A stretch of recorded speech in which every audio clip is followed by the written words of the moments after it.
So I think if you're asking if there's an outside view of whether or not a change should be made of the chief of police, if I'm looking at it from this perspective of DOJ, absolutely, a change should be made.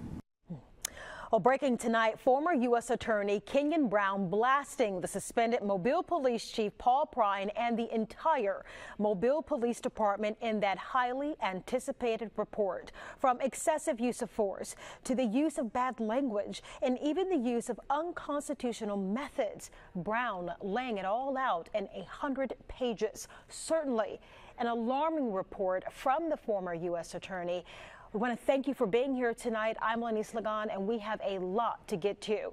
So let's get right to it right now with our Ariel Mallory, who was at that news conference tonight at Government Plaza. Ariel, just a lot to unpack there. Yeah, there really is, Lenise. There's no way to talk about everything in this 100-page report tonight. Now, it covers all 4 of the deadly encounters involving Mobile police officers last year, and it also has new details on 2 controversial arrests that were caught on cell phone video. Now, in regards to the culture at MPD under Chief Prine's leadership, Brown believes the chief should be removed. Here's what he said about that, and we also have late reaction tonight from Chief Prine. And it would appear to the outside investigative team that the autocratic style of Chief Prine bucks against that notion. And those who are critical of him, he tends to attack. And I will say that there was concern expressed that leading up to the no-knock vote at the city council, that if people were organized to come in that large force to a meeting like that, that could be seen as an attempt at intimidation.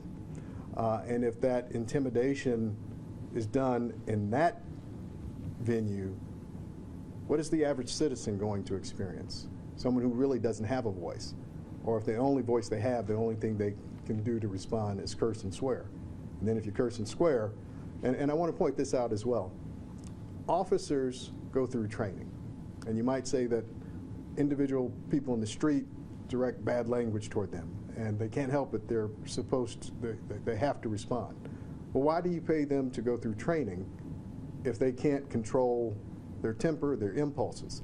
They need to be trained to reflexively react based upon the training, not based upon instinct, because that's why you pay them to be police officers and go to training.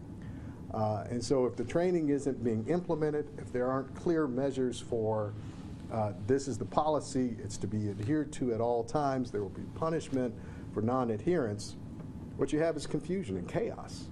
And people walking around with the ability to use the power of deadly force, that's dangerous. Mr. Brown showed tonight that he is not unbiased, and showed tonight that if someone pays you a lot of money for a so-called report, the client is going to get the report they want. And this is so disingenuous to the community.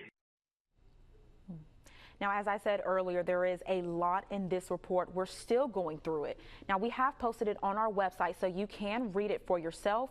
We also have Brown's entire news conference from today posted as well. Live tonight in the Breaking News Center, Ariel Mallory, Fox 10 News.